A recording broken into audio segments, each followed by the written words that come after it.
What's up, everybody? You were tuned in to the Cris Mal And Mal. podcast, episode 177, Big Energy Monday. Hope everybody's having a good Monday morning, whatever you're doing. You're at work, you're at home. We appreciate y'all tapping in with us this morning. If you're listening on the playback, we appreciate you too. Leave a comment in the comment section. We got a lot of things to talk about. NBA Finals wrapped up yesterday. There was a big NBA trade, some boxing news, Canelo Alvarez and Crawford, and there's a big return in that in the media section of boxing that me and Ma have been clamoring for. Mm-hmm. Um, Also, we're gonna do our top 10 fantasy football running backs. We're gonna do a mock draft of a redraft of 2016. We're gonna start off because the NFL season is coming up in a month. Well, the training camp is, and so we wanted to do like some redrafts to see if we would do things a little differently. So, but yeah, man, we got a lot of things to discuss. But before we get into that, Maul, how are you feeling, sir? Feeling good, man. Feeling good. Glad we were able to do the pod. Didn't have to go to jury duty, so I was really excited about that. They did not need my services, so whoever gets caught guilty, I didn't say it. Besides that, man, feeling good, man. Getting ready. 4th of July is coming around the corner, so it's about that time in sports, man, where it gets a little dull. Unless if you love soccer and baseball, got a couple big UFC fight coming up. We'll talk about that Wednesday and stuff like that. But man, overall, feeling good, man. How you feeling, bro? I'm Like the feeling Nike good. hat, bro. Like the little Nike hat, bro. I You appreciate look good it. on you, bro. Shout out to Habit, man. You're a nice little shop over here. They have buy one get one free. But yeah, man. Yeah, I'm feeling good. I can't complain. You know what I'm saying? Life is good. Yeah. Yeah, man. I'm feeling good. So let's get into these topics, player. Still, my brother. OKC Thunder are your Yeah. new NBA champions. They closed it out yesterday night, 103-91 over the Indiana Pacers.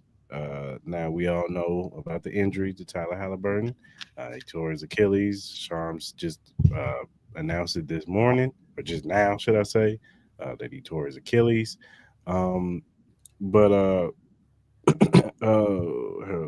OKC forced 23 turnovers, capitalizing on them for 32 points. Pacers only could muster 10 off of turnovers.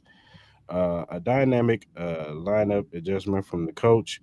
OKC's coach swapping Caruso for Herenstein sparked a 34-20 third quarter run, opening up the lead that the Pacers could not recover from. Shea Gill had 29 points, 12 assists, earned Finals MVP, becoming the first player since LeBron in 2013 to capture both regular season and Final MVP. Jalen Williams had 20. Chet Holmgren had 18, 8 rebounds, 5 blocks. This is the first championship for OKC since they've relocated from Seattle. Seattle had won 1979, so this will be the first one for Oklahoma. Mm. How are you feeling, sir? Was the right champion crowned yesterday? Even with the injury that happened to Halliburton, how are you feeling about this? It's a tell of two sides, man. Because at the end of the day, you got to honor OKC Thunder, man. At the end of the day, when it comes to winning the championship, you need luck, you need great health, and you need great moments from your best players, and they were able to get all three. You know what I mean? I think they deserved it. At the end of the day, with the cards that was laid upon them, they were able to respond. It looked a little sketchy in that first half when the Indiana Pacers still were. Fighting, you know what I mean? Even after the serious injury that happened to one of their top guys and Tyrese Halliburton. Initially, man, when the game started, man, it looked like it was about to be one of those games where we could get like an epic Shea versus Tyrese Halliburton showdown. Tyrese, he started off the game 3 for 4, talking his stuff, and it looked like OKC looked like it was going to get, looked like their butt cheeks was going to get a little tight, you know what I mean? Because you can kind of tell that it seemed like the Indiana Pacers in the beginning stages of this game, you would expect in the game 7 there would be a little bit of tightness, a little bit of nervousness, which is all human nature when it comes to a very pressurized game for you to win it all. You know what I mean? You would kind of expect that in that first quarter, maybe even going into the second. But it seemed like the Pacers were very, very comfortable in that situation. That was kind of like my whole feeling going into this.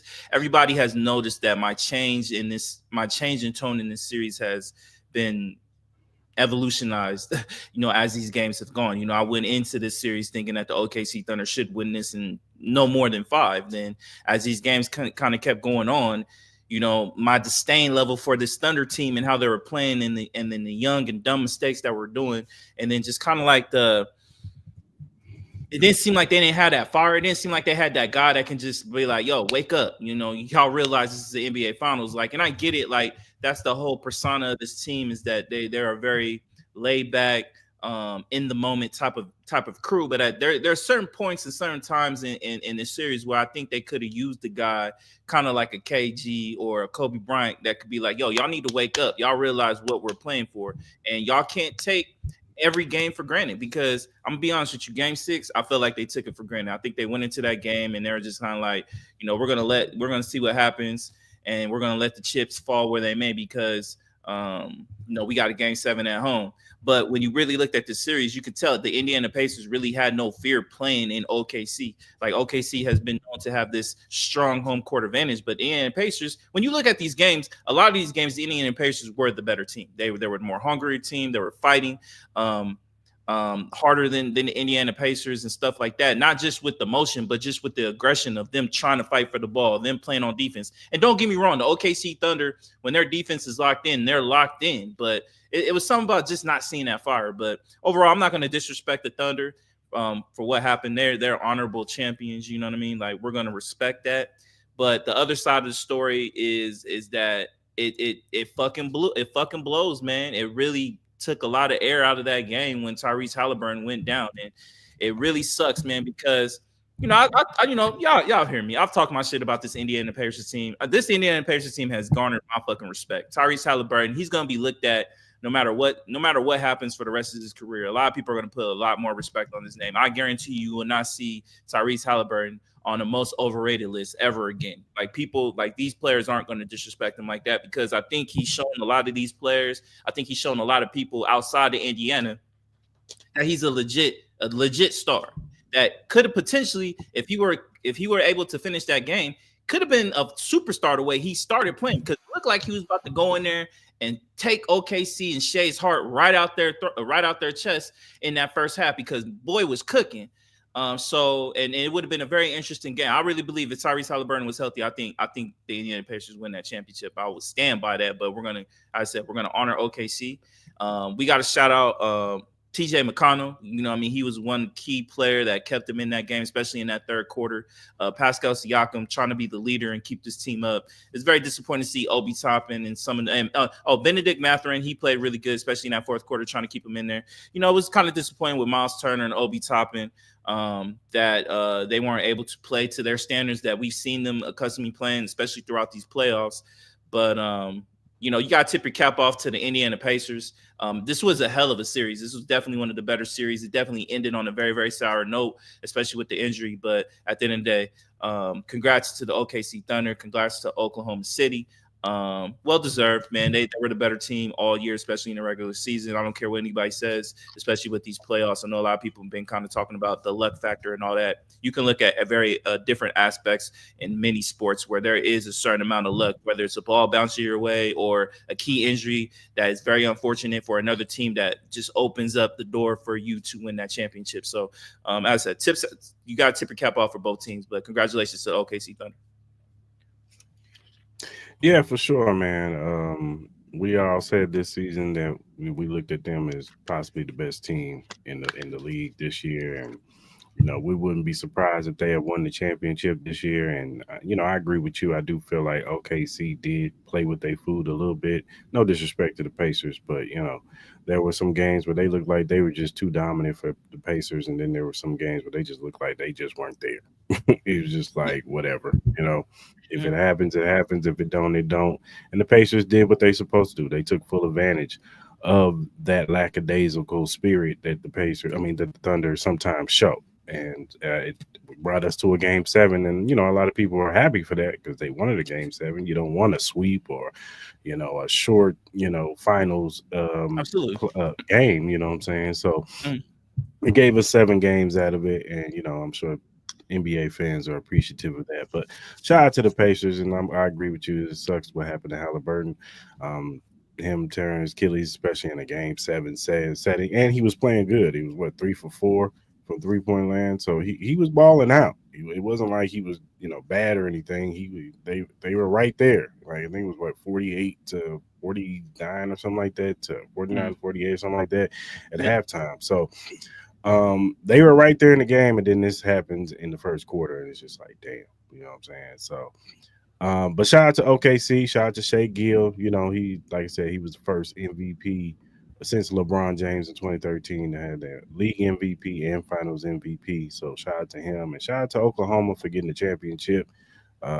These small market teams, they don't get looked at a lot because they're in a smaller market.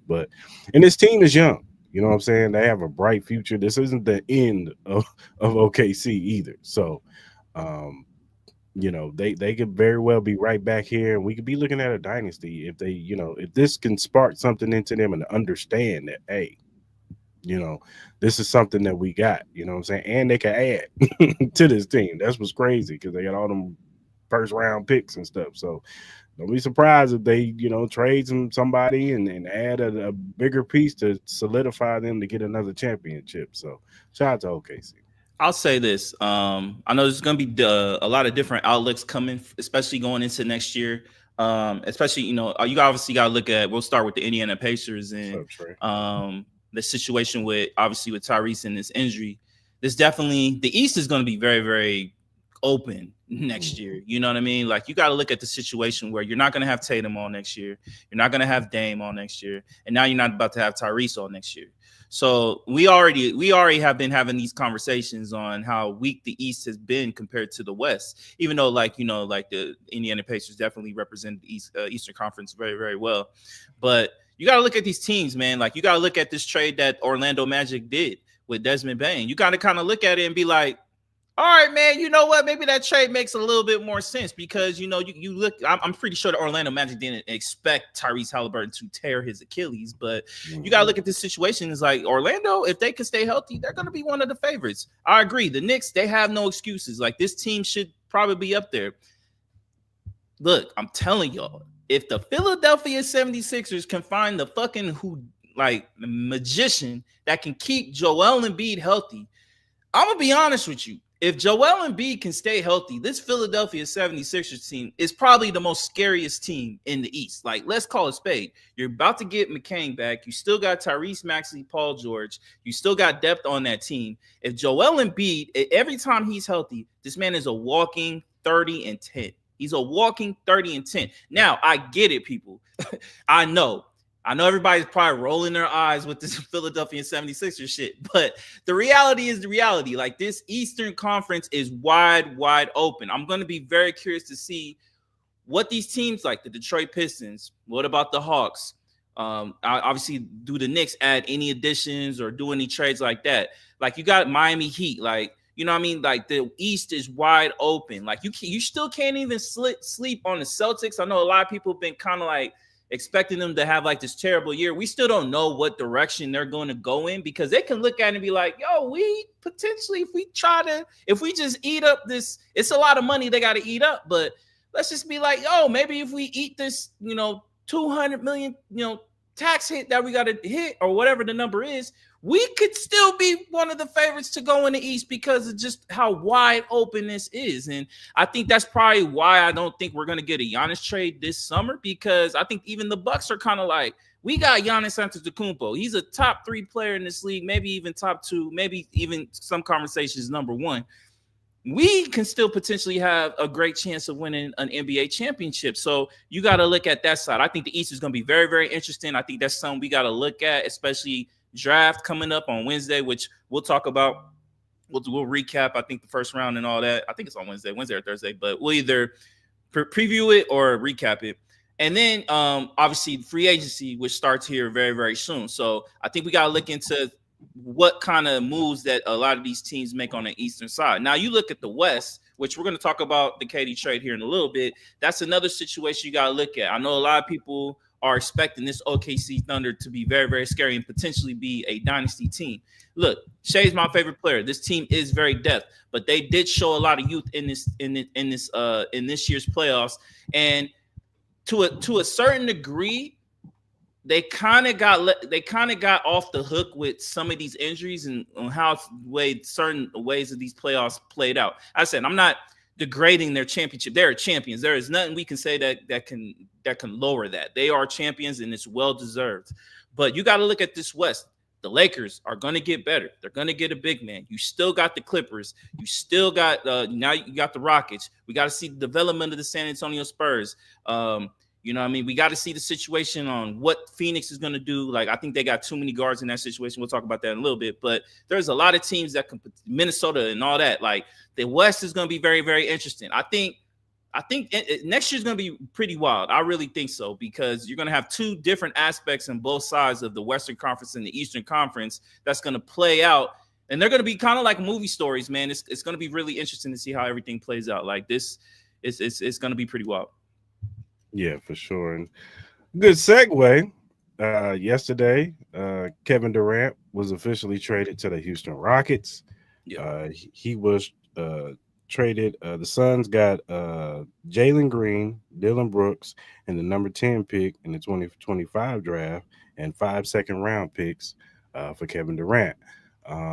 Now, there are talks that Jalen Green could be getting moved again. Him or Dylan Brooks could be getting moved again to another team. So they'll be looking for another trade. So that'll be interesting to see with Jalen Green because regardless of what you think of him, I know he kind of choked up in the playoffs. He's still a really good player. And any team that gets him is going to get a really good player.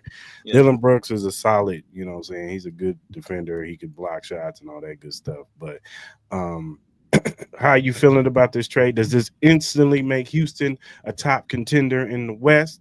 And how are you feeling? I think this definitely makes them a top contender in the West because they really didn't give up much. I know a lot of people, and that's not to sound disrespectful to Jalen Green or Dylan Brooks. I think Dylan Brooks was a key figure to that team. I think he did add a level of toughness.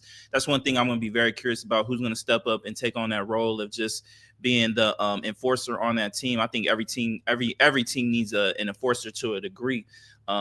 But we got to see, man. Like, you still got Fred VanVleet. You still got Amen Thompson. You still got Alperen Sengun. They just re-signed Steven Adams. You were able to keep Jabari Smith and Cam Whitmore and Tari Eason. Like, I know a lot of people have been, maybe Tari Eason kind of takes the Dylan Brooks role. I think that would be a very interesting outlook. But look, man, this team is gonna be scary. Like, obviously, you got to see the evolution of Alperen Sengun. Obviously, Jabari Smith. Like, there's different lineups you can play. Obviously, with Ime Udoka, he's one of the best head coaches in this league. I'm sure he's salivating and getting this season ready. I know he's probably ready to get this training camp going on because this team can be scary. Now, obviously, with KD, the main issue with him is obviously health. Mm-hmm. Now, obviously, he I said, like, the development of Alperen Sengun and Jabari Smith, I think, is going to be very, very huge. I think you have a level of a veteran state with Fred VanVleet, playing with Toronto, Steven Adams, and situations like that. But I think the development of Alperen Sengun, finding a consistent jump shot, Jabari Smith finding a consistent jump shot, and elevating his defensive play are going to be really two huge keys to this team and whether they're going to be real championship contenders or not. If we still get the same Alperen Sengun and Jabari Smith, I think there's still holes within this team that can still get punished. But at the end of the day, you kind of like, you don't want to put all the pressure on Kevin Durant to be just the scorer on this team. Like, you need Alperen Sengun, you need Jabari Smith, you need Reed Shepherd, all these young cats to step up, Cam Whitmore, which they're all capable of doing. They're very all capable. It's a very talented group. But when you look at the West, man, the West is going to be a dog fight. Like, you got the Dallas Mavericks. They're about to draft Cooper Flag this week. We expect Kyrie Irving to come back at least before All-Star break. I think that's the rumor. Anthony Davis and just the depth they have on that big man side is going to be huge. Klay Thompson, he cut the hair, man. He looking like young Klay Thompson again. So it's going to be very, very interesting to see this team. Then obviously you still got the Minnesota Timberwolves. You got to see what they do. The Lakers, the Clippers, and all that. So it's definitely going to be very, very interesting going into the West. But like I said, it's going to be very, very key for those young guys to to develop consistent jump shots for this team to reach the potential and to compete with an OKC and all that. You know what I mean? Because champs are on your side. It's gonna be tough, and all these superstars that's on the West Coast. It's gonna be a dogfight. It's gonna be a dogfight. Now, if you are the Phoenix Suns, like I said, they're looking to move Jalen Green. Looks like they're gonna try to build around Devin Booker. Like he's gonna be the man now. So, Yeah. um, if you're management, what would you do?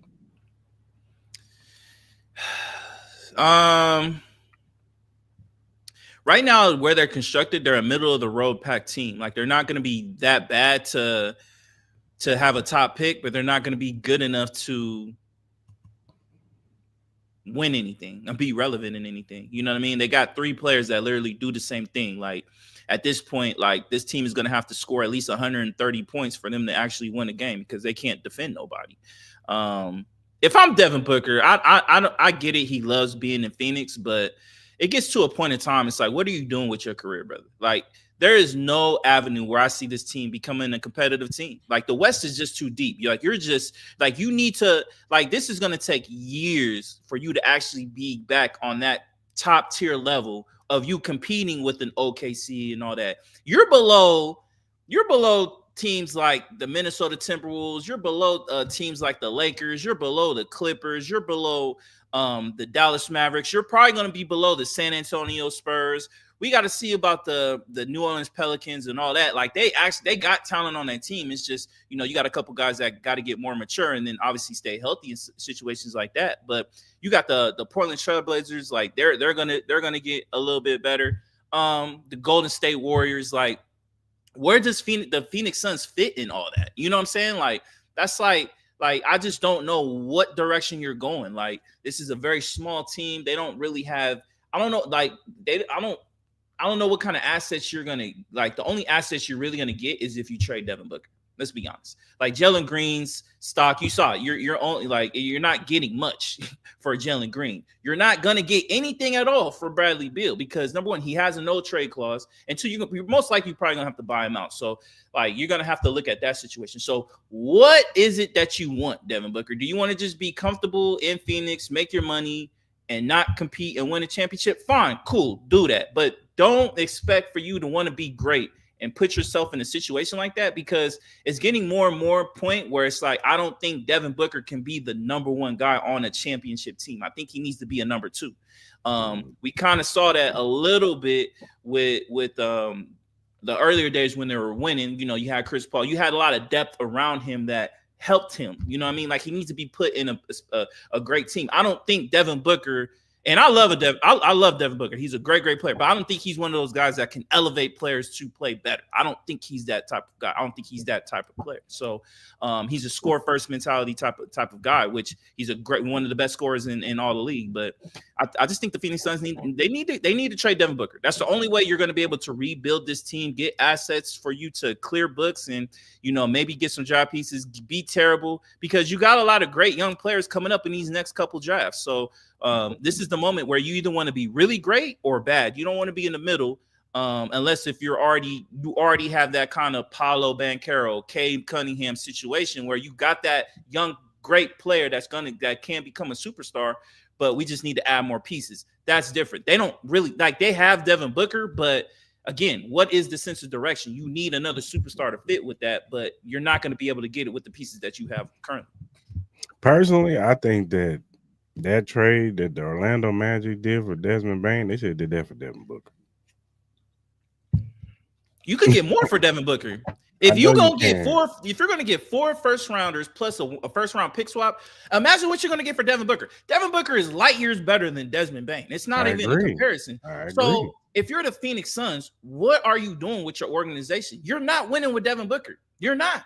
Especially in this state, the way this team is right now. You're in cap hell and you have no assets because you traded all your assets fucking away to get Kevin Durant and Bradley Beal. So what are you doing? You got 5. What'd you get? You got what? You got 5 second round picks. Like, what's that really going to do for you? Like, okay, that's some assets a little bit, but that's not going to get you the superstar that you need to pair up. Like, Devin Booker needs a Giannis Antetokounmpo. You tell me Giannis Antetokounmpo is going to find his way to the Phoenix Suns? All right, you got it. You got a championship caliber squad. Now you just got to find the pieces to fit around that, because I think those two can. Can you imagine a Devin Booker Giannis pick and roll situation? That's fucking nasty as shit. Now they just don't have the assets to be able to pull that trigger. Like, they don't have anything close to that unless if you add Devin Booker in that trade. So again, Phoenix Suns, what are you doing? Like, what is your ultimate goal? Like, is your ultimate goal to make this team better? Well, the only opportunity for you to do that is to trade Devin Booker and be terrible. That's your only way. And then in 3 to 4 years, develop your talent, and hopefully you can be in a situation where you can have picks, assets, cap room, where you have a young team and you can build it up and be like an OKC, be like a Houston Rockets, be like those kind of situations where you can have a legit, farm system, because that's what you're going to honestly need. That's what you're going to honestly need, especially now today with the way the cap is and all that type of situation. You're kind of a destination spot, but not really. It's not like your top tier destination. You're kind of like mid-tier top destination site. But so it's not like you're going to get all the top tier free agents. But yeah, you just got to put yourself in a situation where you're going to have a farm system. You got to be like OKC. You got to be like Houston. Like, that should be their model at this point. For sure. Well, yeah, man. Shout out to KD, man. Hopefully he is happy to be in Houston, and hopefully this is a destination where he could possibly get back to, being that dominant force and being in that championship tier that we all believe that he can be in. So this is his best opportunity for it. So yeah. All right, man. Let's do a little boxing. Canelo Alvarez and Crawford press conferences have kicked off. They're on a worldwide tour. They was in Saudi Arabia doing their thing. I know I think they're in Vegas, so they're gonna be in Vegas this weekend. Yeah, Friday night. Yeah, they're gonna be in Vegas this weekend. Now at first people were saying it was a little bit too friendly, but ever since, I want to say yesterday or the day before, when Crawford kind of pushed, where he was like kind of pushing Canelo, and Canelo pushed him, and then they got a little heated. And even in these sit downs, even today they had a sit down, and they were talking, and Canelo was questioning Bud Crawford's resume. And I know Canelo was, saying he wanted a smaller ring because he don't want Crawford to run. And Crawford said, the only running I'm doing is running upside your head. So it's getting a little interesting. You could say, oh, they just doing this to sell tickets. But, I think Bud Crawford believes everything he says. So and same thing with Canelo. So those guys have been going back and forth, and it's starting to make it more interesting. And shout out to we talked about it. Max Kellerman is back. He's been brought back to the broadcast. He was hosting these press conferences on the stage, asking the questions that we love Max Kellerman to ask to the boxers. But in the whole totality of everything that you've seen, how are you feeling? I know you're already excited for the fight. We don't need to be sold. Just get us to September 13th. Yeah, you know what I'm saying? We there. You know what I'm saying? We know this is gonna be a great fight. But with the press conferences, does it take your hypeness to another level? Absolutely. With all the additions of Max Kellerman, it seems like we're going to get the old HBO boxing crew back together for this fight. I think the nostalgia is there. I agree with everything Max Kellerman said as far as like, this is kind of like a once in a lifetime event with these two great boxers that we're getting. You know what I mean? Like, these are pound for pound the greatest of both of their eras in a sense. You know what I mean? Like, I agree. Like, Canelo's one of the last eras of like the Mayweathers, the Pacquiaos, and all that. He come from that era, and then we got Terrence Crawford coming from the Errol Spence and all those guys, Furies and all those. You know what I mean? In this era. So when you see these two guys standing next to each other, like I don't think size is going to be a problem. I low key think it looks like Terrence Crawford has a little bit of reach advantage too. It looks like when those two were facing each other. Obviously, I think Canelo is probably like the bigger fighter in the sense of just that he's been in this area of as far as like weight for a while. But I think Terrence Crawford can carry this weight perfectly fine. I think the confidence in his level is going to be very interesting. I know a lot of people have been kind of talking about Max Kellerman, asking him that question about Madrimov being his toughest fight and, calling him out on that situation. I don't think it was a call out. I just think it was a situation where it was a tough fight for him. You know what I mean? I think it was a situation where I don't want to make this as an excuse. We all know Majimov is a tough guy, but I just think his style was just tough to dictate. We saw that in other fights with Majimov, that he's just a tough fighter. I think anybody would have a tough fight with him, no matter who it is. Let's say Boots fights him. I think it's gonna be tough for Boots. I think Boots will win, but it's gonna be tough. He's just one of those fighters that he's just gonna make. He's awkward. He's awkward. You know what I mean? Yeah, awkward. The stuff he did, his feints and all that stuff. Absolutely, it's just hard. It's just hard timing. But I think as the later rounds went, I think Terrence Crawford got comfortable and stuff like that. He's a tough guy.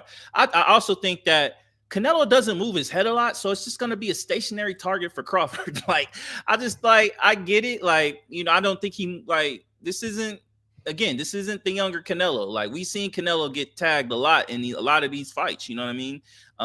With a lot of fighters who are not in Terrence Crawford's weight class.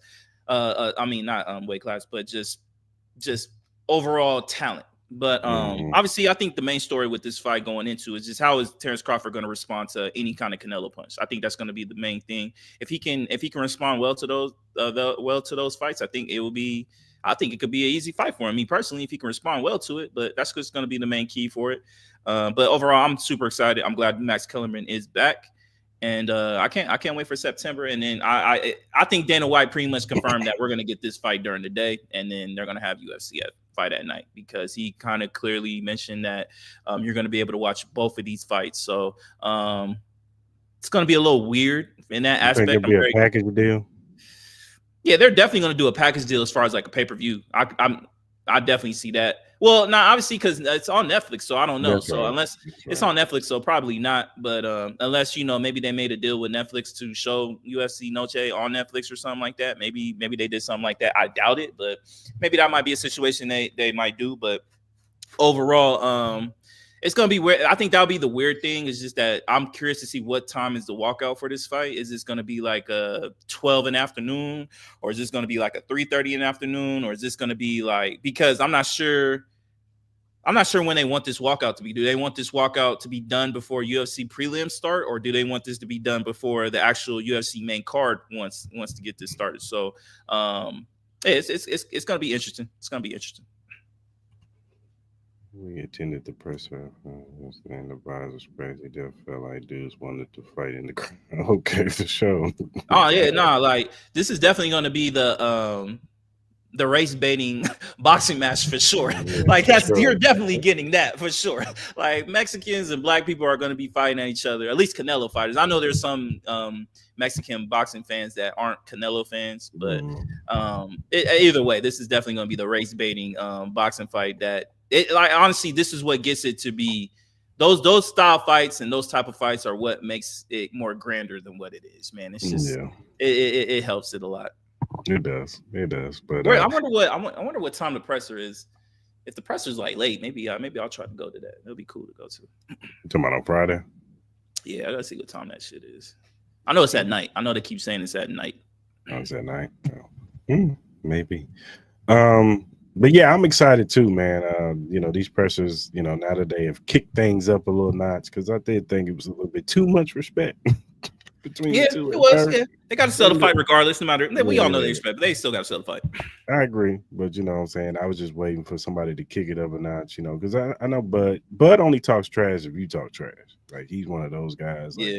Outside of that, he's gonna just be respectful and just be like, "Yo, I'm gonna go in and do my thing." But you talk trash to him, then he gets going. And when he pressed Canelo a little bit, and Canelo pushed him, I just think that sparked everything. And him questioning Bud Crawford, which everybody questions Bud Crawford's resume, and because there's no high profile names on there. Not to say that they weren't great fighters at the time, but they weren't high profile names. I guess you would have to say Errol Spence is the biggest name that he's on his resume that he has to do. He was a high profile name, and he dominated the fuck out of him. I rewatched that whole entire fight a couple of days ago. I wanted to rewatch it because I was like, these motherfuckers must have forgotten. I get it. It was some time ago, but let's not act like Terrence Crawford has fell off. I get it. He had a tough fight with Majimov and all that, but He'll But be good. Majum, like we said before, Majumov is not somebody no Nah, slouch. Like dude nah, was he's really not. he's a good fighter and he's just awkward. Some guys are just awkward, man. They Yeah, just have an awkward stance or just the movement is awkward. So the timing you're trying to get down is just hard to get. And I just think that's what Terrence was dealing with. He was just like, dude's just moving weird. I can't get a timing down on him yeah, to, get some punches. And like you said, later in the rounds, once Majumov started getting tired. You could tell the movement was starting to get to him and the body shots too. I think that's when he started getting his timing down a little bit, and that's when he won the fight. So, um, I still think Terrence Crawford is going to win this fight. You know what I'm saying? I know everybody's talking about the weight disparity. I don't see it. I think those dudes, they standing next to each other. I think they he look very looks similar. They got very similar body types, dog. look like the same size to me. You know what I'm Yeah, saying? I don't think that 168 is going to be the difference. Now we'll see. If the punches come and you see Bud Crawford kind of backing off a little bit, then we'll get it. We'll get a chance to see that. But I think Crawford will be fine. The dude is tough, and he got a little crazy in him too. So have they said anything about the undercard yet?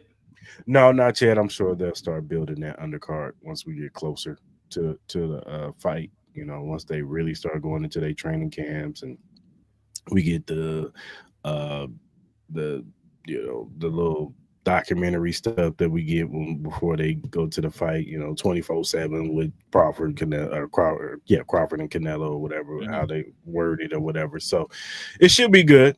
It should be good. You know what I'm saying? I definitely expect a really good undercard on there. You know what I'm saying? Some solid names, probably some other good. I wouldn't be surprised if Mason Abdullah's on this card somehow. Maybe Camille Moulton, another name, another young up and coming kid that's coming up. Uh, some of these other, up and coming fighters I can see on there. You know what I'm saying? If Shakur wins, in a couple weeks, maybe he's on the card against somebody. So Hopefully they announce. I know it's kind of off topic, but hopefully they announce Benavidez soon. I'm very curious to see what's up with well, his situation. rumor is that he's in talks with Caleb Smith. Remember we talked about that. Yeah, yeah, That he probably should just fight Caleb Smith. He has a belt. They're both 175.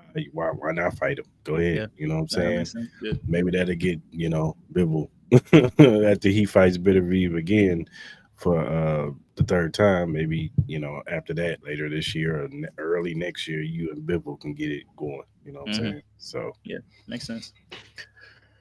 all right, man, we're going to take a quick commercial break and then we will be back. Yep, yep. Introduce yourself to Magnet, the ultimate sports drink. Are you ready to take your performance to the next level? Do you want a sports drink that eliminates the muscle cramps and fatigue when working out or training? Meet Magnet, the sports drink designed for athletes who refuse to settle for mediocrity. Its power-packed electrolytes and rehydrates and restores balance with their scientifically formulated blend with magnesium that fights fatigue and boosts endurance. It has natural ingredients made with real fruit extracts and no artificial colors or flavors because your body deserves the best. It has delicious flavors like mixed fruit and watermelon that keep you revitalized and ready for action. It will boost your performance with essential vitamins and minerals. Magnet fuels your workouts, helping you crush your goals. Join the Magnet movement whether you're training, competing, or simply staying active. Magnet is your go-to refreshment for peak performance.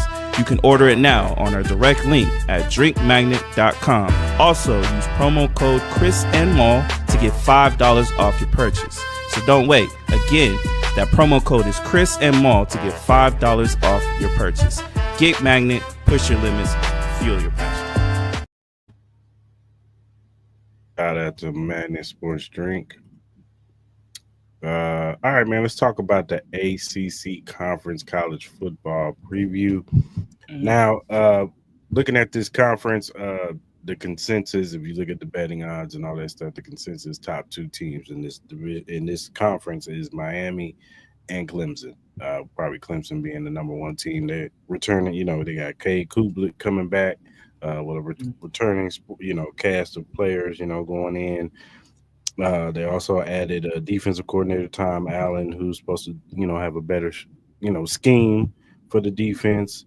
So we'll see how they look. And then you have Miami. Now we have our questions about Carson Beck, but he's coming over to Miami to, resurrect his career over there and see how he does over in Miami. But they're considered a top contender over there because of that. So we'll have to look at them. And then you got SMU. who did go to the college playoff. They got quarterback Kevin Jennings, who had a really good once he took over. That's when SMU really picked up their game. They got a lot of guys coming back. They also had added some to the offensive line. Uh, Addison Nichols, who's coming over, he's a transfer portal. He's supposed to boost up that offensive line. And you have that interesting team like a Virginia Tech, who has quarterback Kyron Drones. He had a solid season. They went 6-7 last year, but they're supposed to take a big leap this year. We'll see how they look going into this year. And then you got teams like Louisville, who had a really good season last year. They're getting quarterback Miller Moss, who was the quarterback for USC. Didn't have a really good season, but we'll see if he can resurrect himself over at Louisville. The competition might not be as stiff as it was when he was at USC playing in the Big Ten. So we'll see if Miller Moss can maybe possibly resurrect himself over at Louisville. And then you got Cal, who's replacing their quarterback. They lost a lot of pieces over there. So we'll see if Cal can have the same season like they had last year. Their defense was really good. They lost a couple corners over there too. So we'll see how they look, man. Then you got Florida State. Now they got Thomas Castillos, who was the quarterback for Boston College. They also added a couple offensive pieces, running backs, wide receivers. We'll see if Florida State can get back to prominence, man, because there should be no reason why Florida State should be as bad as it's been. You know what I'm saying? Like they got too much prestige over there. They're in Florida, their backyard over there. They should be getting 5-star recruits and top people in the transfer portal want to go to Florida State. And we'll see if Thomas Castillo could look better than what he did at Boston College. I know he was dealing with an injury too, so maybe him going to Florida State will help him out over there. And then you have Georgia Tech with what's his name? King Haynes, I think his name is. Yeah. He's returning. They had a really big game against Georgia last year where they went into like 20 overtimes. And took them to the brink. I think Georgia ended up pulling it out at the end. We'll see if they can, make some noise this year too. So, that's my overall thoughts of the ACC. Oh, can't forget about Bill Belichick in North Carolina. We'll see if he can make some noise too. He has a lot of transfer portals, transfers coming over from the portal. We'll see if they could take that team to the next level. Maybe they can make North Carolina real respectful. So, what's your overall thoughts on the ACC? Yeah, man. With North Carolina, man, it's definitely gonna be interesting. Especially, I know last time we looked, their transfer portal ranking was pretty decent for what it was. With everything that was going on, especially the inconsistencies and whether Bill Belichick was gonna stay. I know there was a lot of rumors of maybe he would take the Raiders job and stuff like that, but he was able to maintain the guys that they kind of recruited. When you look at their schedule is really not that tough. Obviously they got Clemson at home. They do play a TCU team that we all expect that eventually they'll get back to being a good team. We all know what TCU is capable of, but I know they had a lot of exits on their team the last couple of years, so should be interesting. But then you got like Charlotte, Richmond, UCF. They're always a tough team. At Cal, at Syracuse, like it's really not that tough. So it's going to be very interesting to see how North Carolina could do. I think Georgia Tech could be one of the sleepers in this conference. I like King. He showed a lot of promise last year. They do have talent on that team. Obviously, they do that like 3-back wishbone type shit, but they run the ball a lot. But overall, man, I think King can throw the ball with some consistency. So I think that could be a little sleeper team to look at. Florida State, I agree with you. Like, I don't think they should be. They was very disappointing last year on how they performed. DJ, everybody knows I'm not a big fan of DJ. I think that was probably one of the big keys and why I think that they had a slow start to their season. And I think after that, I just think the belief in that team just kind of just dampened. But, they start off the regular season pretty tough, man. They got Bama coming to their house. So that should be definitely interesting. And then, their schedule is pretty decent. I feel bad for Syracuse. When you look at their schedule is pretty bad. They got Tennessee, then they got to go to at Clemson, then they got to go at to SMU, then they got to go at to Georgia Tech, then they got to go to at Miami, then at Notre Dame. Like, that schedule is pretty bad. Like, if you're a Syracuse fan, like, get ready for a long season. like you going on a road to all those teams, I think that could be very, very, very, very brutal. And then Miami, obviously, the big question is how Carson Beck is going to be. I know there's been a lot of reports that been very promising reports out of Miami's part that they do like what they see.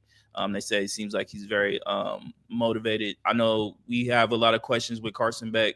I know a lot of people can say that Georgia didn't have a consistent running game. Their offensive line was kind of inconsistent, so maybe that might have been sort of some of the reasons why Carson Beck was not performing to the capabilities that he was thought to have. A lot of people expected him to come out in this draft and be a part of this draft, but that didn't happen. So obviously with Miami, they're coming off of having Cam Ward. No one's going to compare Carson Beck to Cam Ward, but maybe he can have a resurgence in a sense where maybe this team can put him in the right situations, protect him better, and then obviously he can perform a little bit better. So Clemson, we expect them to be the favorites in this division, in this conference. But overall, man, we've seen a lot of Clemson dull moments, and I think I wouldn't be surprised if we get some of those again. Like, I think they have a big game against LSU to start the season. I think that's going to be really telling to see how this team starts out and how this team is going to perform the rest of the year. Man, they've been struggling their first set of games, these last couple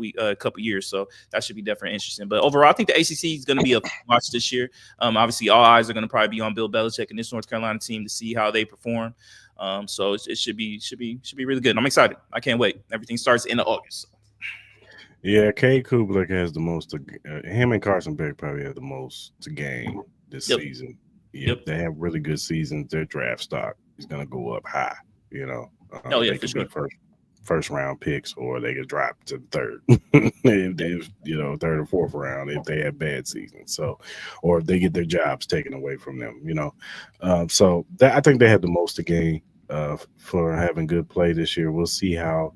One thing we'll say, as much as we talk bad about Carson Beck, he's been in a lot of big games. Yes. I'm not saying I'm saying that he's performed well at all of them, but he has been in a lot of big games. And one thing I can say about the kid is that he's been there before. So we'll see if he could take that experience from playing with the SEC and playing in Georgia to Miami.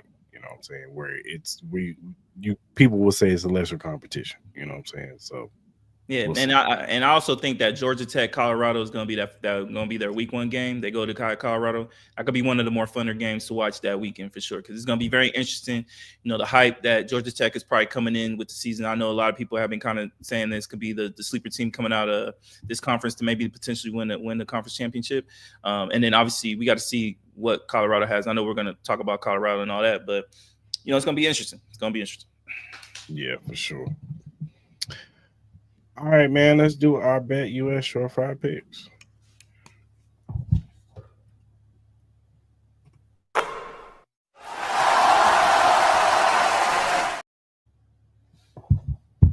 right, man, what you got? All right, man. It's that time of year, man. It's bare bone season. Right now. Yeah, I might have to change the thing, man, to a baseball hit.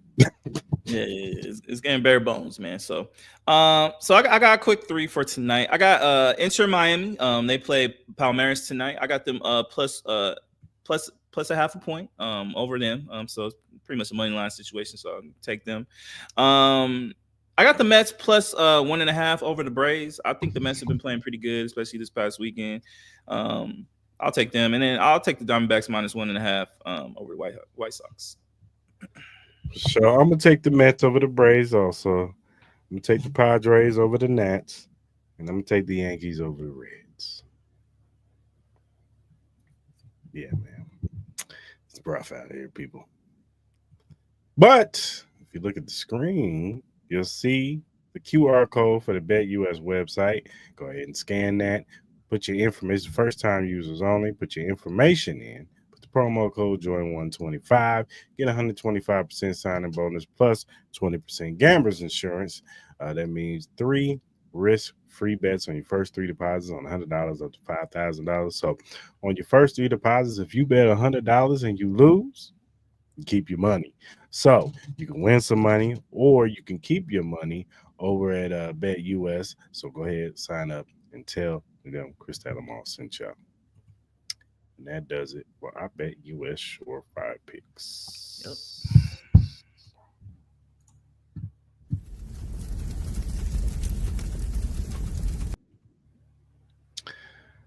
All right, man. Fantasy League is going to be coming up real soon. So we're going to do some Fantasy League top 10. We're going to do running backs today. So, Mal, who are your top 10 fantasy running backs? Oh, so top 10 fantasy running backs. All right, man. So at number 10, I got Omarion Hampton. I think with the situation with the Chargers, we all know that Harbaugh loves to run the ball. I think Omarion Hampton is very super talented. You still got Justin Herbert. I could definitely see them playing more play action pass. You still got Lamb McConkey and all that. I think Omarion Hampton could have a decent year. I wouldn't be surprised if he started out maybe a little bit slow. Maybe they don't feed him as much. But with his capabilities of passing out of the backfield and all that, I think eventually he'll find his rhythm, and then I think he could have a decent year. Number 9, I got Breece Hall. I think that combination with him and Justin Fields, I think that could be a lethal running game attack with them. Obviously, they did draft O-line, so I think that O-line is going to be a little bit better. I think they're going to be playing more physical, especially with Aaron Glenn. I wouldn't be surprised if they run the ball a lot more. So I think Breece Hall can have a bounce back year, a really solid year in fantasy. Number 8, I got Jonathan Taylor. Obviously, that whole situation with Anthony Richardson does scare me a little bit, especially with the shoulder injury. Obviously, they have your boy, former New York Giants quarterback. But overall, I think Jonathan Taylor, he has the capabilities of being a top 4 running back, but he's shown a lot of inconsistencies for me. I know he had a decent year last year, but health and inconsistencies always does worry me a little bit. Number 7, I got Kyron Williams. I think Kyron Williams can easily make it into the top 5. I just think that the Rams are going to be so pass happy with them adding the addition of Devontae Adams. You got Puka Nacua. I just think that could hurt a little bit of his touches, but I do like Kyron Williams. Number 6, I got my boy Ashton Genty. I know there's been some conversations of maybe having a dual running back. I know Pete Carroll said they don't want to put too much on Ashton Genty's plate early in the season, so we could see a potential Ashton Genty Raheem Mostert combination. I think eventually Ashton Genty, we all know he's going to be eventually getting 250 touches a year type of running back, but maybe they want to ease him in. So I got my number 6. Number 5, I got Jahmyr Gibbs. He's a very explosive running back. He could easily be top 2, top 1, especially with his explosiveness. I just think with David Montgomery being there, that's going to take away some of his carries. But I like Jahmyr Gibbs. Number 4, I got Bucky Irvin. I think a lot of people sleep on Bucky. Bucky is really nice, man. I think he had a really solid year last year. I think Bucky Irvin, he can catch out the backfield. He's a very explosive running back, very powerful running back. He looks small, but he's very powerful. He can definitely change. He definitely has Saquon Barkley in him a little bit. When you look at his running style, he got some moves on him. He's pretty nice. Number 3, I got old Wiley Derrick Henry, man. Like you can't this the Ravens, bro. They're gonna run the ball consistently. Derrick Henry is gonna be solid. Number 2, surprisingly, I got Saquon Barkley. I just think that Madden cover shit, that shit real, bro. That shit real. I don't wish no injury. I wish no injury, bro. But Saquon Barkley, nice, man. And obviously behind that O-line, that roster is very super talented. I wouldn't be surprised if he's number 1. But my number 1 running back is Bijan Robinson, man. I think he's gonna have a very blowout type of year. I think with them having Michael Penix, a real solid quarterback, they're definitely gonna do a lot of play action. I could see the Bijan being featured a lot more, even though he's featured a lot already. But I think he's gonna have a breakout year where it kind of puts him a little bit on top. All right. Number 10, I got your boy Ashton Genty. He's still a rookie. I gotta still see it. I know Pete Carroll runs the football, but I still gotta see it. You know what I'm saying? I gotta see what he could do. Number 9, I'm gonna go with Devon Achane. If the boy can stay healthy, the boy is he's an explosive running back, and he makes that offense 10 times better. And they're gonna have to score a lot of points because their defense is gonna be terrible this year. So yeah. Number 8, I'm gonna go with Josh Jacobs. I know that's crazy, but I think they're gonna throw the football a lot more. So I think with all those damn receivers that they got over there, I think Matt LaFleur likes to throw the football. You got Jordan Love over there with that arm. So I think Josh Jacobs still gonna get his, but I got him at number 8. Number 7, I agree with you. I got Kyron Williams. I think he makes that offense better. He takes pressure off of Matthew Stafford, so Matthew Stafford ain't got to throw the football 175 times. So I think Kyron, and he's good in the receiving game too. So I think he's very underrated too. So yeah, he is. Number 6, I'm gonna go with Jonathan Taylor, just on the clear fact that they're gonna have to run the damn ball because both of their quarterbacks suck. So he's going to get all the touches. About 300 some carries at the end of the year. So that's why I got him there. Number 5, I'm going to go with Derrick Henry. You know what I'm saying? I know the Ravens like to run the football, but, Father Time, they creep up on you every now and then. I just think that, Oh, you think this is the year? You think this is the year we start he seeing might take a little slowing dip. down a I little ain't bit? saying a lot of dip, just a little dip in his chip. You know what I'm saying? Number 4, I'm going to go with Bijan Robinson. Until I see it, I'm not putting him top 2. Okay. Use him. Because I feel like every game I look like, damn, why you ain't using Bijan? Yeah, nah, I'll be real. I Like, think they will. I think they will. It'd be one game he'll get about 20 catches, and then another game he gets 3. Yeah. And it's like, what? 7 carries, 10 carries. Yeah. And then, of you. course, they got the other running back over there who's not bad. I forgot his name, but he's not bad. I know I'm probably going to get rid of Q because he has an injury history, but I'm going to go with CMC because that offense is better when he's healthy. It's just clear cut. And Brock Purdy, he needs him. Look, I love CMC, but he getting older, bro. Them injuries scare the fuck out of me. They taking a toll, but I'm still, if he's healthy, I'm still. If he's healthy, yeah, he's easily top. He could easily be 1. Number 2, I'm going Jahmyr Gibbs. I think that he showed when what's your name was hurt that he can carry the load.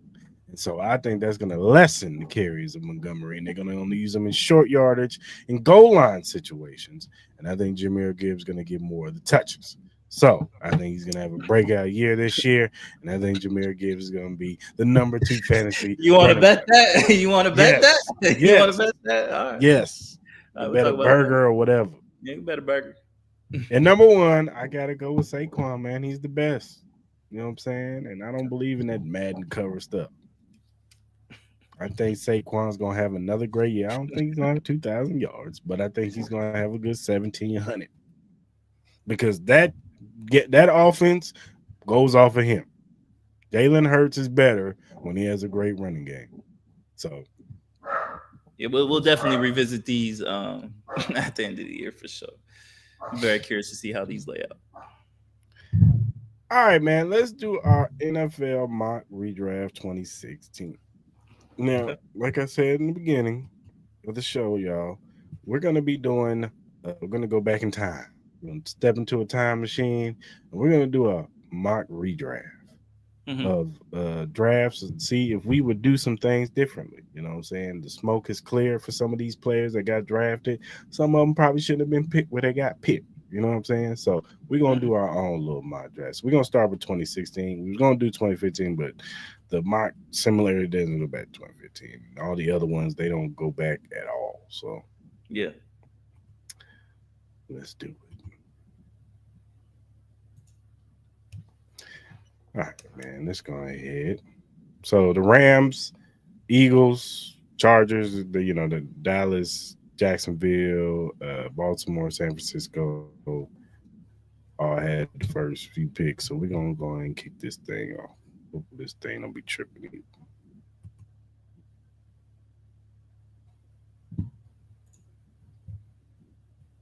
Yeah.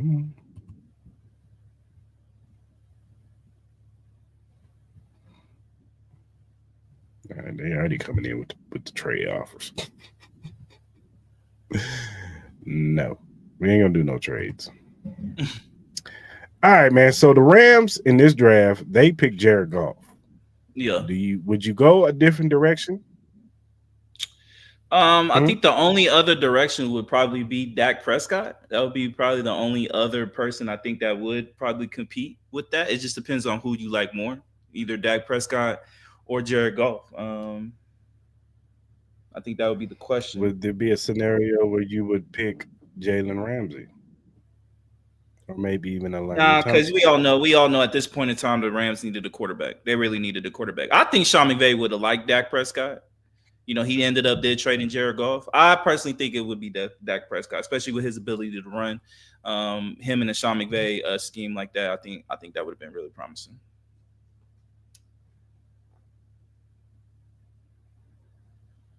Because you're not because honestly, the best overall player in this draft is Chris Jones. True. That is a fair So we picking Dak Prescott. That's crazy. He was. I don't know that. I don't know. Like it's either because they need a quarter. You assume they're going to stick to quarterback. Now, if they want the best overall, like who's their quarterback at this time? You remember who their quarterback was back then? No, whoever it was, they weren't good. I don't know. It's up to you. Who do you think they take? It's either between Jared Goff or Dak Prescott if they stick with quarterback. It's not going to be Carson Wentz. Who do you like more? I don't know. Honestly, I don't know because Jared Goff has resurged his career in Detroit. Yeah. You think they still take Jared Goff? We're looking back on that everything. We like ended because Jared Goff is an interesting. It's like he's good, but we all have this preconceived notion that we're waiting for the other shoe to drop. Because I don't blame, like, yes, did he have a bad playoff game? But I don't blame that solely on him. He was pretty bad. He was bad. He was bad. And then Dak Prescott, he really don't help himself either. I think they're both. I'll say this: like, Jared Goff. You know what? I lied. Jared Goff did at least get to a Super Bowl. That's what I'm saying. He got there. He got there. Yeah. You know what? You know, people are gonna. I think they stick with Jared Goff. I think they stick with Jared. Let me draft the dude.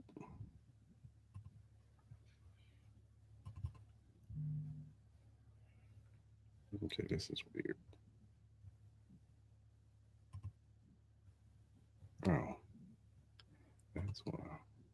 Okay, here we go. Motherfucker forgot to hit the start button. That's crazy. I thought I hit it.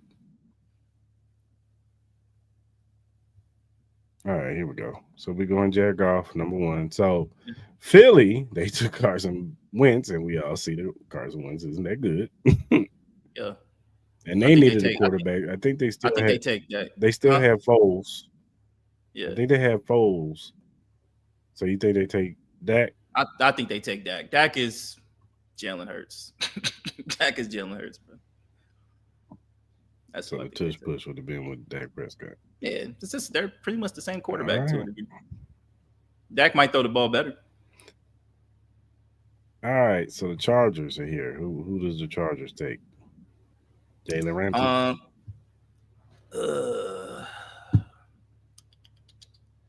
Because they picked Joey Bosa. I think you got to go Chris Jones here. I think you got to go Chris Jones. Chris Jones. Yeah. So that's insane. He's not wearing a Chiefs jersey. He's wearing a Chargers jersey. Man. Damn, I know you. Damn, they had him rated. They had him rated all the way down. He was a second round pick though. Yeah, but we know what he is now. I know. Yeah. I mean, we know what he is now. He's the best player in this draft now. Yeah. All right, so Dallas. Where does Dallas go? I think this is Jalen Ramsey. Yeah. Yeah, he fits them.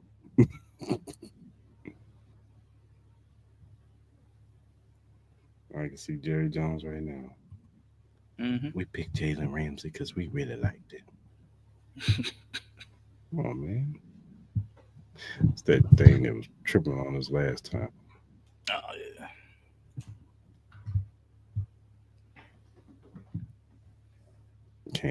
It can't handle all this. Come on. Stop being a hater. No, I'm just going to do this. Bam. All right, Jacksonville. Who did Jacksonville take? They took Jalen Ramsey. I think this could be a Derrick Henry situation. Derrick Henry was in this draft? Yeah. He got picked Tennessee. He got picked 45th, second round.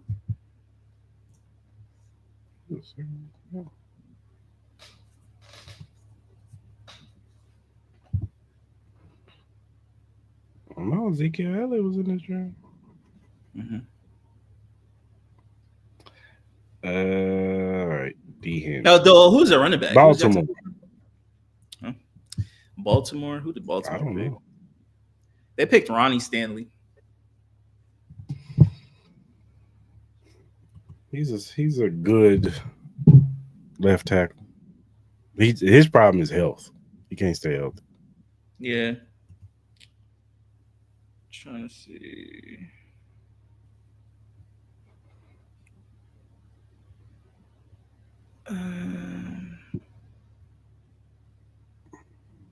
Ronnie Stanley, Miles Jack. Miles Jack was good for like a minute, but then So you assuming they would want a fucking offensive tackle? I just don't know. so probably Laramie Tunsil. Because the only reason why Laramie dropped, remember, is because of the weed thing. Oh, the weed shit. Yeah, honestly, yeah, I'll probably say Laramie Tunsil. He had the oxygen mask on his face. Mm-hmm.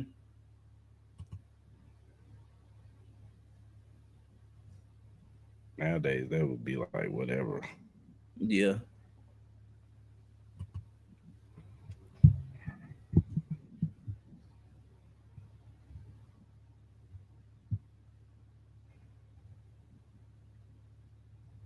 Laramie Tunsil.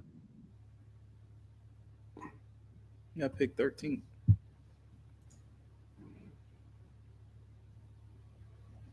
I'm trying to find him on this thing. This thing tripping, man.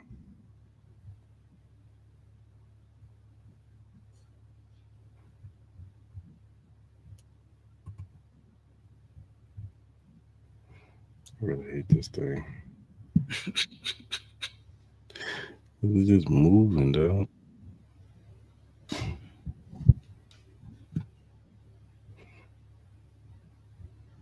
There it goes.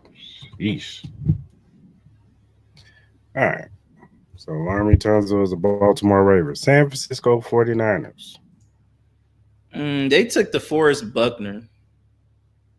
So they took Joey Bosa. It's either Joey Bosa or Jaron Reed. Joey Bosa.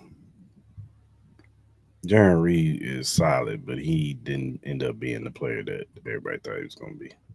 Unless if they like decide to go running back and get Zeke. Mm-hmm.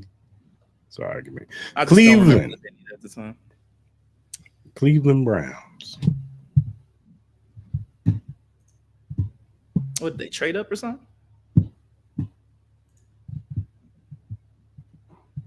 It's on here. I got Tennessee. You took Jack Conklin. No, that offensive lineman.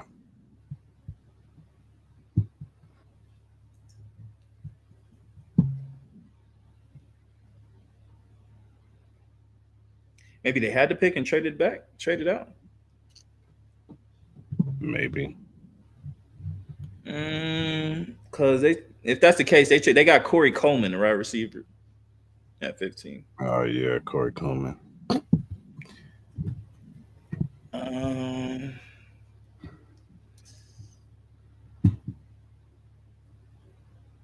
Shit, I don't know who you think they take.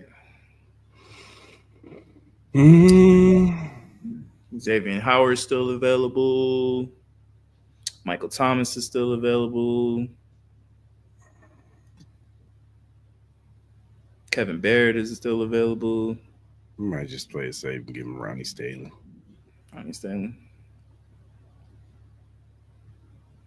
Justin Simmons is available. All right. Tampa Bay Buccaneers.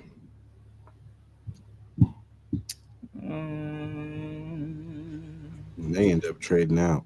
They traded up. Chicago ended up getting Leonard Floyd right here.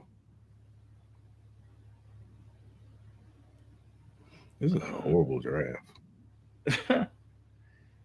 There's a lot of they got some names at the bottom, but overall, this one was kind of Miles Jack. Miles was nice for a minute there. Mm-hmm. Let me go Miles Jack. He looks like a.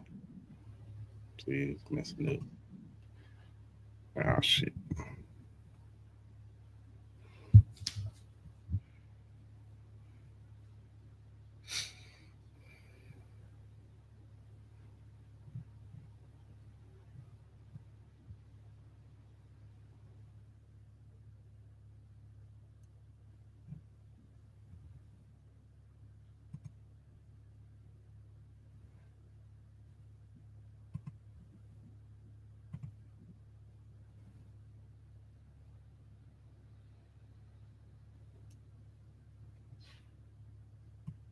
Let's skip.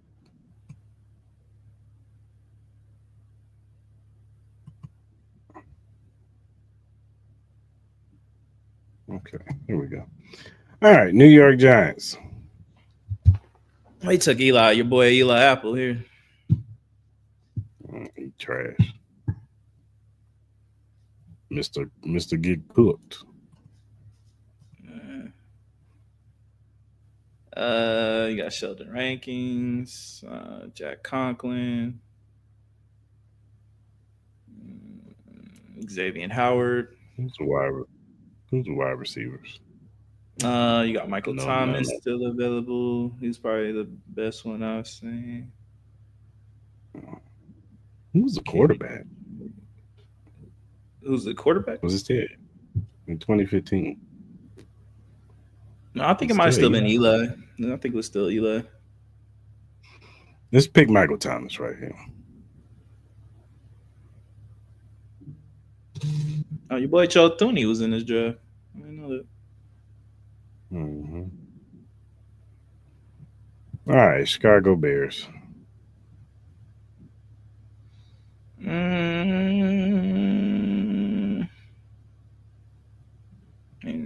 Let's see. This is a really terrible draft. Let's go with Zeke here. He looked like a Chicago Bear. That's crazy. That's crazy. New Orleans Saints. New Orleans, they took Sheldon Rankins here. So maybe they go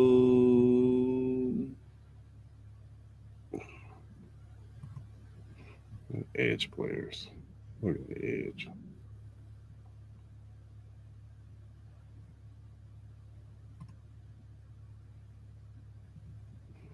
Leonard Floyd, Emmanuel Agba. Yeah. And these players, some of them are solid, but they ain't great. Matt Judon. Judon's okay. Oh, your boy Tyreek Hill's in this draft. I totally forgot. Oh, Tyreek was in this draft? He was Tyreek is top in this 10 draft. pick. He'd have been a top 10 pick. He must be way at the bottom. Is he a receiver? Yeah, he's a receiver. He got picked late. He got picked. Well, I know we picked 165. him late because his off the field and stuff. Yeah, he got picked 165. 5th round. If that's the case, bro. Yeah, he should be a lot higher. No cap. I forgot he was in this draft. Yeah, no cap. I'm about to this is pissing me off. Yo, yeah, you picked this year, dog. That's not the year. It's this thing. Oh, the fucking database shit. Yeah, it's like fucking jumping all around and shit. What pick are we at? I forgot. Just go to 10. Just go to 10. You ain't gotta do the whole thing. All right. Yeah, this thing tripping.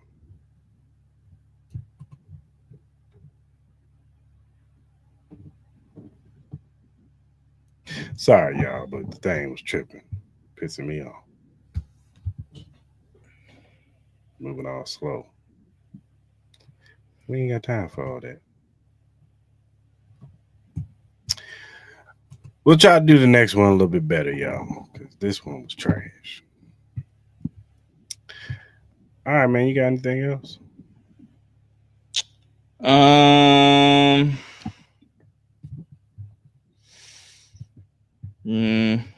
Nah. Any other major news is like all world shit. So like, nah, I'm good, bro. I'm good, bro. So you ready for war? Am I ready for war? Nigga, I ain't going to war. Fuck that shit. My brother, I got ailments, bro. I'm past that age of fighting. I'm good, brother. Mm-hmm. But hey, prayers out to anybody who does, man. For real. They gonna call you. Ain't calling me. I ain't vote for this shit. I just saw they just bombed. Iran just started bombing U.S. bases and shit today. So Oh, word? yeah, they just started bombing U.S. bases and shit. What U.S. bases? Middle East, somewhere in Middle East. I don't know. Oh. You watch you a Love Island guy? Have you seen that chick? Have you seen that chick on Love Island? What's her name? No, I haven't seen nothing of Love Island. I've seen a couple. I just seen a couple clips on Twitter, man. She bad as shit. She bad. She fine. You gonna start watching it now? I've watched a couple shit. Like I watched Temptation on before, and I've watched what's that one? Like the people in the fucking cubicles and shit, trying to find love and shit, but they can't see each other and shit. That one's alright. It's cool. It's alright. Oh, did you see the deep dive of College Football 26? Yeah, I saw that. What's your thoughts? What's your thoughts on that? Looks good. You gonna buy the bundle? You gonna buy Madden and college football? Or you just, I don't know. What you is? Stop bullshitting. I don't know, man. I might buy it separately. It's $100 and something, dog. Get the fuck out of here, bro. You doing it? You gonna have a lot of free time on your hands. No, I'm not. You got a lot of stuff coming up? Something like that, but no. I feel you, my brother. I feel you. Oh, I watched 28 Years Later. It was good. It's good. Wasn't? I enjoy it. You know, a lot of people been coming. I've never seen none of them. So they're good. It's good. It's good. I know a lot of people was complaining about the big dick that's in the motherfucking shit. Like it's only like 5. It's only like 5 seconds. Nah, because like one of the zombies, it's like this big ass Samoan motherfucker chasing them in the motherfucking like train. And you know, my man's butt naked. You know what I mean? He been a zombie for a while now. So you know what I mean? You know, yeah, he chasing the little kid, but his shit was just. But it's only like 5 seconds, bro. It's only like it's not that bad. I know a lot of people have been like, "Oh my god, like, I gotta grow up, man." It's all right, bro. But overall, it's good. He said it was a prosthetic limb, so. Well, yeah, because of the child labor laws and stuff like that. So yeah, they obviously can't be really butt naked, but overall, man, it's acting, bro. It was good though. I really enjoyed it. I know that Superman movie comes out. I don't know if I'm gonna go watch it, but. I'm actually going to an advanced screening to go see that. You're going to an advanced screening? How'd you get so lucky to go to an advanced screening? I mean, you had to pay for it, but still. Yo, you pay for it. So you excited to go to this? You actually check it out. I'm gonna go check it out. What made you decide to go watch it? Because I remember you was kind of like, that shit look ass. It don't look good. I didn't say it didn't look ass. You just said you didn't know. So like, what changed your mind? I'm gonna check it out. I'm gonna give it a chance. Okay. We're gonna see if James Gunn needs to be fired, even though he owned it. Yeah, we'll see. So. We shall see. Anything in WWE news you would like to discuss? Shout out to John Cena for dropping Pipe Bomb 2.0 on Friday. If you don't know what the Pipe Bomb is, all my wrestling fans, CM Punk got famously known for dropping his Pipe Bomb 14 years ago to the date, where John Cena was laying in the ring, broken down through a table, and CM Punk sits there and tells the truth. I'll give CM Punk this. He is the inventor of telling the truth promos. What they call them shoot promos, where they shoot when they tell the truth of what's going on in the back. He talked trash about Cena. He talked trash about Vince McMahon and why he feels like he should be pushed. And you know, at the time it was taboo. He even mentioned the person's name. They, Colt Cabana, which was his best friend until they had a falling out. He mentioned him on Raw, and that was like taboo at the time. John Cena kind of mocked it.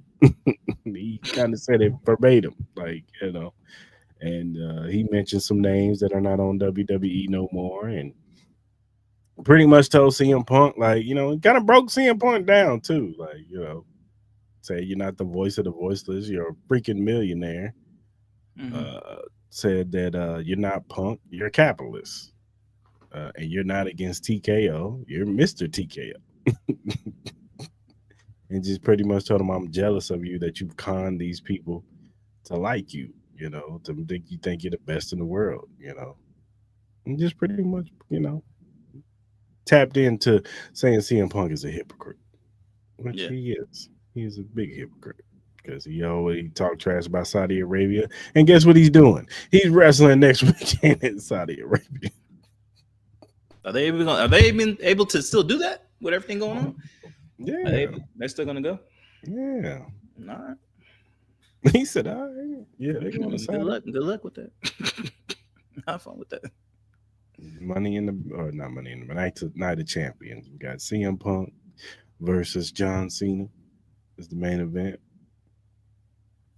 And then we got the King of the Ring, Queen of the Ring matches, which should be good. I don't know any other matches that are going on. I forgot. But no, it should be good though. For sure. Sounds good. Break it down on Wednesday. Yeah, we'll talk about the big UFC fight with Topuria and Oliveira on Wednesday. I'm super excited to watch that. Oh, how you feel about John Jones retiring? Was he ducking Espinal? I'm not gonna say he was ducking. At the end of the day, man, people got to stop expecting the John Jones to like my man's. I think he's been on retirement road. You know what I mean? Like it takes him a lot to just get into these fights, to get motivated into these fights. I think the only one he would have been motivated for was the Francis Ngannou fight, just because of just the big payday.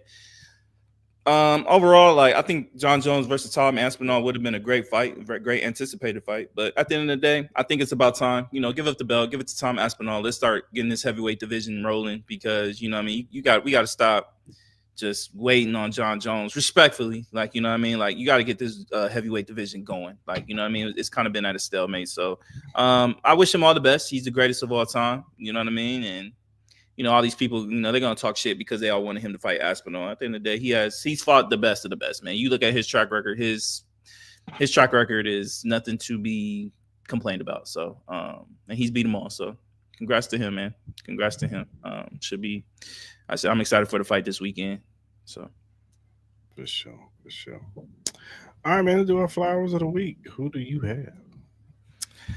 So my flowers of the week, obviously, again, I'm gonna give my flowers to the Thunder and Pacers teams. Put on a great performance. Obviously Tyrese Halliburton, he garnered a whole bunch of respects. I'm gonna give my flowers to all those guys, giving us a great NBA Finals, and congrats to OKC and the Pacers for having a great year.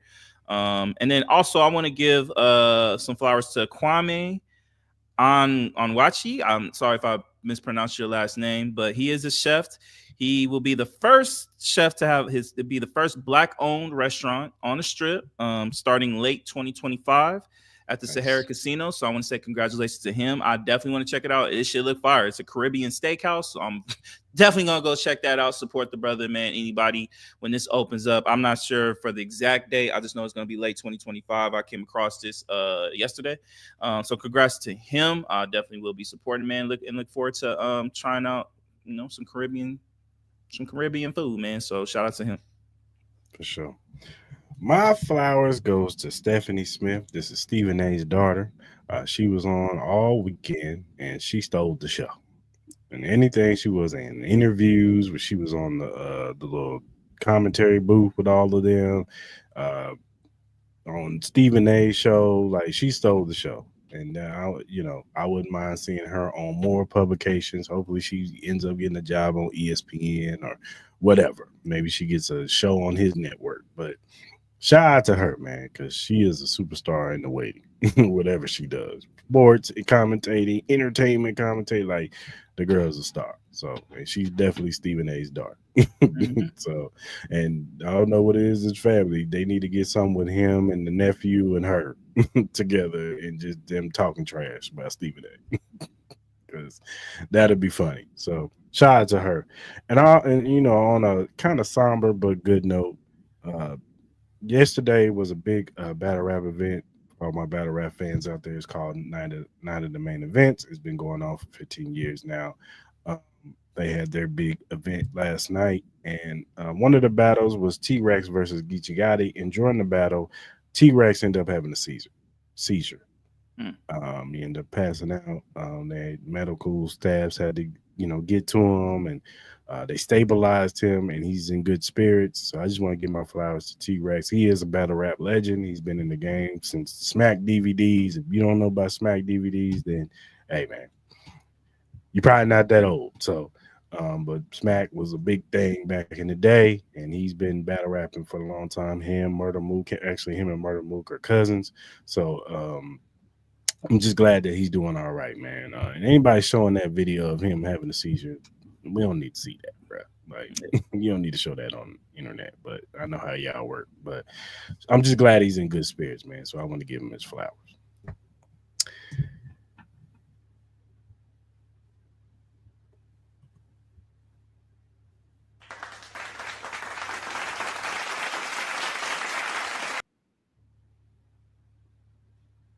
All right, man. Who get your hell now? Hell no. Honestly, brother, I do not have one this week. I really don't, man. There's a lot of people that could get a hell no, but I'm gonna remain positive this week. My hell no goes to Dipset member Jim Jones. But talking out the side of your neck, saying that you are better than Nas. Then you said, "Oh, check my billboards." People fact checked your billboards, and you lost that too. You have no albums better than Nas. You can't rap better than Nas. You're not even in the stratosphere of Nas. Just because some 22-year-old kid said Jim Jones is more relevant in 2025, you ran with that. You were nowhere near Nas. You got Shannon Sharp, who don't know nothing, checking you on Nightcap. So you get hell no the week, sir. You're not even the best in Dipset. Nobody was checking for Jim Jones. They was checking for Jewels and Cameron. So you get hell no. Oh my God, bro. Oh, hell no, man. What the fuck, man? Get your ass on, boy. You get your goddamn ugly ass on. All right, man. Let's get it. If you look at the screen, you will see our QR code. There you go. For the WWE shop, go ahead and scan that. Get your latest merchandise for all your WWE superstars: Jey Uso, Cody Rhodes, CM Punk, OTC, Roman Reigns, Seth freaking Rollins, Rhea Ripley, Bianca Belair, just to name a few. Go and get your merch. Scan that QR code and get all your merchandise. All right, if you look down at the bottom, you'll see our Cash App, Cris Mal podcast. We're going to donate. We'll appreciate anything that you want to give to us. Whatever streaming platform you use, whether it be Spotify, Apple, Google, Amazon, iHeartRadio, whatever you use to listen to your podcast, we're available. First-time watchers on YouTube, hit that subscribe button, that like button, that notification button. So when we go live on Mondays at 10 a.m. Pacific Standard Time, and Wednesday 9-ish Pacific Standard Time, we will. You could jump in the live in us. You could talk about these topics. We want to hear from you. Do you agree with us? How do you feel about the KD trade? How do you feel about OKC being the new champions? How do you feel about our top 10 list for fantasy running backs? You know, how do you feel about the Canelo Crawford press conferences? We want to hear. Agree with us or disagree with us? We want to hear your voice.